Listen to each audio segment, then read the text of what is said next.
I've got a thing about killing spiders. I call it spider-crastination. You ever do that? You know, you see a spider, it's like way the hell up on the wall in the corner someplace, and you know, you just want to smash it for peace of mind, so you don't get one of those George Galifianakis spider bites in between two ferns, kind of a... Zach, I'm sorry, yeah. Did I get the last name right? Galifianakis? I got credit for that. I should have just said Galifianakis. Yeah. But you know, everybody must know somebody that's had a horrendous spider bite or something like that. You know, and so I had a couple of times like that, and I thought you know, I got to get a chair and go to reach up in the corner, and you know, I grab a tissue, and I usually like to make my insect victims swim. So I'll get them and put them in the toilet. That's if I feel like it right away, but sometimes, again, I thought I had it in a tissue and I put it in the water and it's gone. You know, or you look up in the wall and you say, I'll get it in a minute. You turn around and it's gone. And you just figure, okay, well maybe I didn't want to smash it anyway. So I just asked myself, do I have Obamacare? Yeah, okay, I'm good. If he comes and gets me later on. Anybody know how to use chopsticks? Yeah. Those that don't, my dad was a weekend dad. He'd come and pick us up on the weekends and stuff, and after my mom and him got divorced. And, you know, we would go out to eat. You know, and he would just take us, we did a lot of Chinese food, a lot of Chinese restaurants. And so this chopsticks became like a challenge for me. It was like a game. It was like, who could do it? You know, so I'd practice, you know, because, I don't know, maybe I thought it'd make me smarter.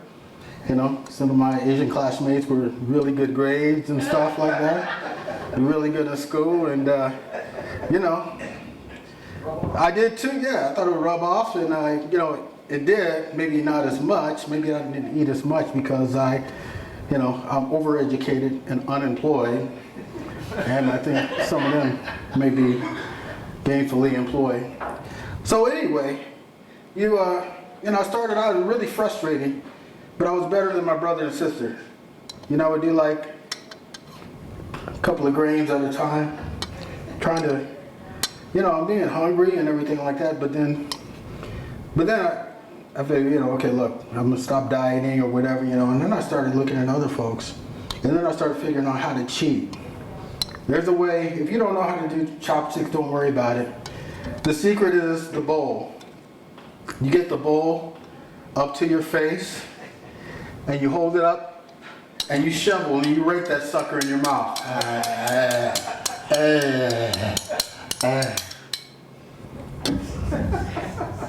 Anybody ever visit a friend or something like that, or go to a hospital?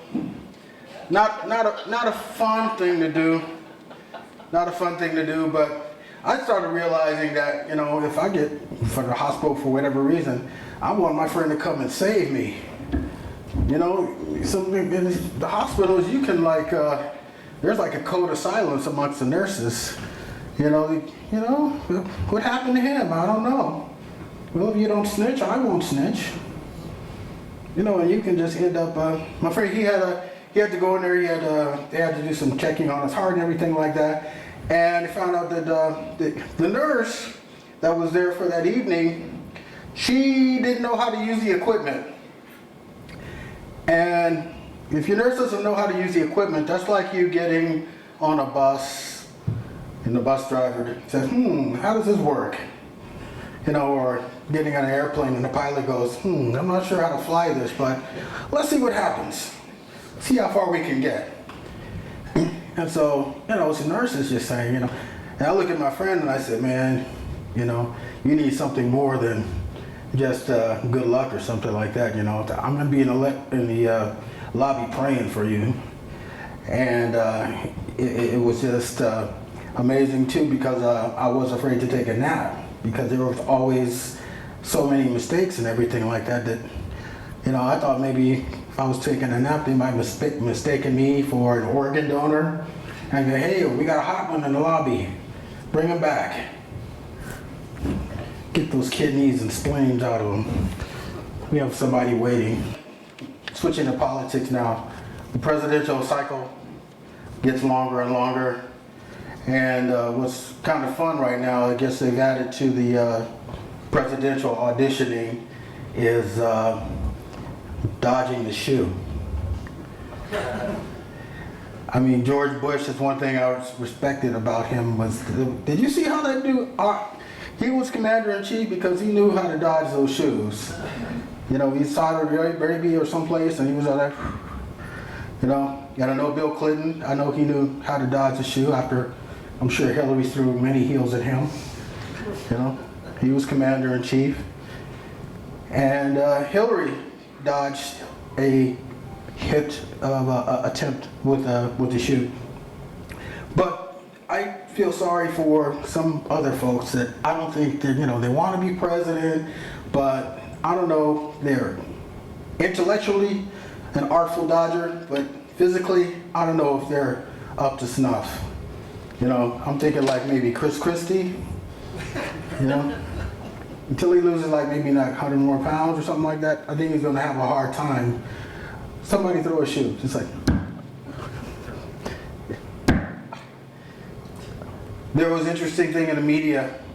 Anybody believe in UFOs? Yeah.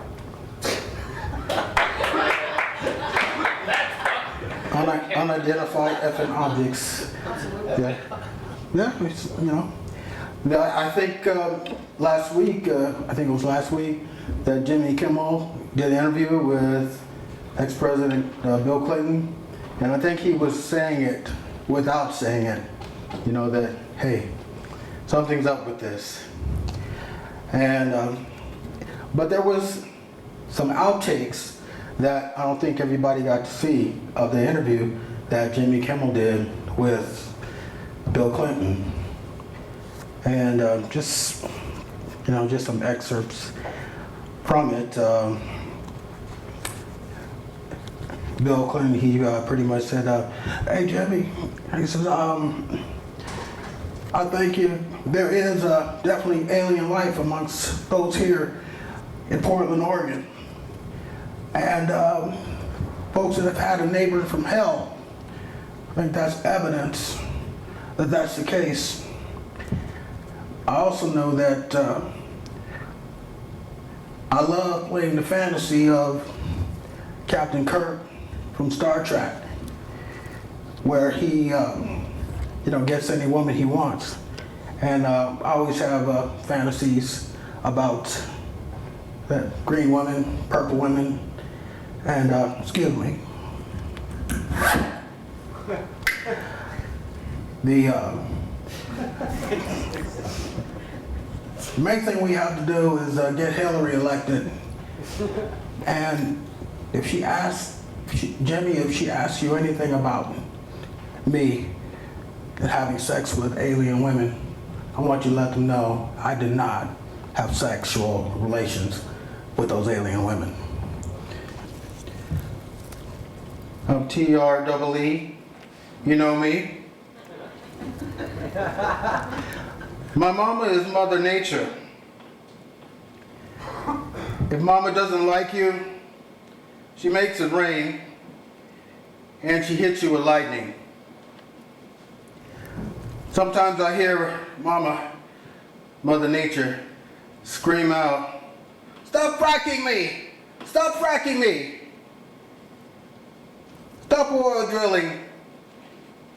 Put the oil drill back in your pants," before she creates an earthquake where people die.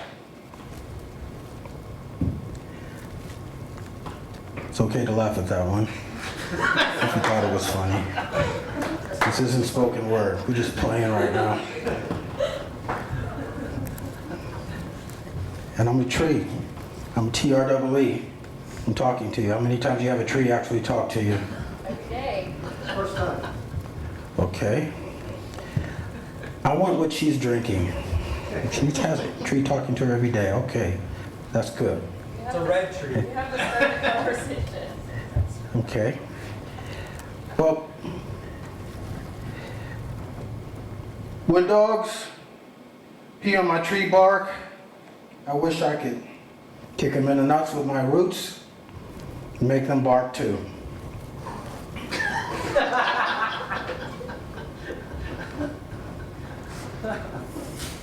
When you're a tree, dogs like to pee on you a lot, quite good. I remember when I was a little tree stump, I never knew that the birds and the bees were doing it springtime, all the time. Now I know the meaning of nature porn. Sometimes I feel like an organic no-tell motel.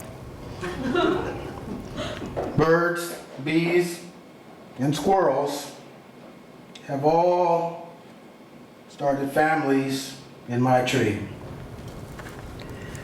And since this is a family show, I won't go into details, or you won't be able to see what the blue and red bird that's in my tree right now, what they're about to do vigorously for quite a long time.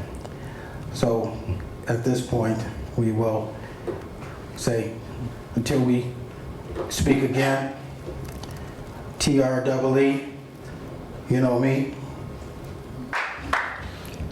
Thank you for your attention. Thank you for listening. Goodfoot.